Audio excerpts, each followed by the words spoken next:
শিক্ষার্থীরা কখনোই এই সেতু ভবন আক্রমণ করতে পারে না, এটা কল্পনা করা যেতে পারে না। এবং তারা বলেছেন যে তারা এটা আক্রমণ করেন নাই। বিএনপি আগেও বলেছে যে পদ্মা সেতু ভেঙে পড়ে যাবে।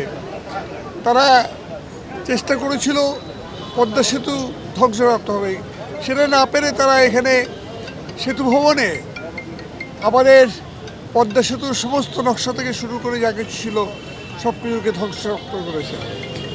এই যে রাষ্ট্রীয় স্থাপনের উপরে আঘাত, এটা মূলত তারা চেষ্টা করেছে যে রাষ্ট্রকে আঘাত করে অকার্যকর করে দেওয়া। এই অকার্যকর রাষ্ট্র যদি বাংলাদেশ প্রমাণ করতে পারে, তাহলে তাদের বিদেশিদের কাছ থেকে তাদের যে সহায়তা তারা পাচ্ছে, সেই সহায়তায় তারা হয়তো এগিয়ে যেতে পারবে। সে কারণেই আজকে এই সেতু ভবনের আক্রমণকে আমাদের জাতীয় জীবনের আক্রমণ হিসেবে বিবেচনা করতে হবে। ছাত্রদের, শিক্ষার্থীরা কখনোই এই সেতু ভবন আক্রমণ করতে পারে না, এটা কল্পনা করা যেতে পারে না। এবং তারা বলেছেন যে তারা এটা আক্রমণ করেন নাই। 250-টিরও বেশি ডিজাইন অপশন নিয়ে ওয়ালটন স্মার্ট ফ্রিজ, বোঝে আপনার প্রয়োজন।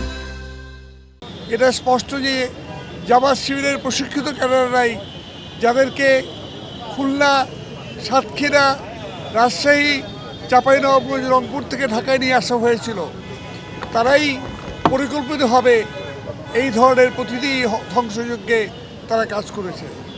আমরা দেশবাসীকে বলবো যে তাদের এই সমুচিত যে ধ্বংসযজ্ঞের বিরুদ্ধে প্রতিরোধ গড়ে তুলে এই বাংলাদেশকে স্বাধীনতা উন্নয়নের পথে যেতে আমরা এগোতে পারি, তার জন্য আজকে এগিয়ে আসতে হবে। এটা ছিল রোল মডেল, পৃথিবীতে রোল মডেল ছিল।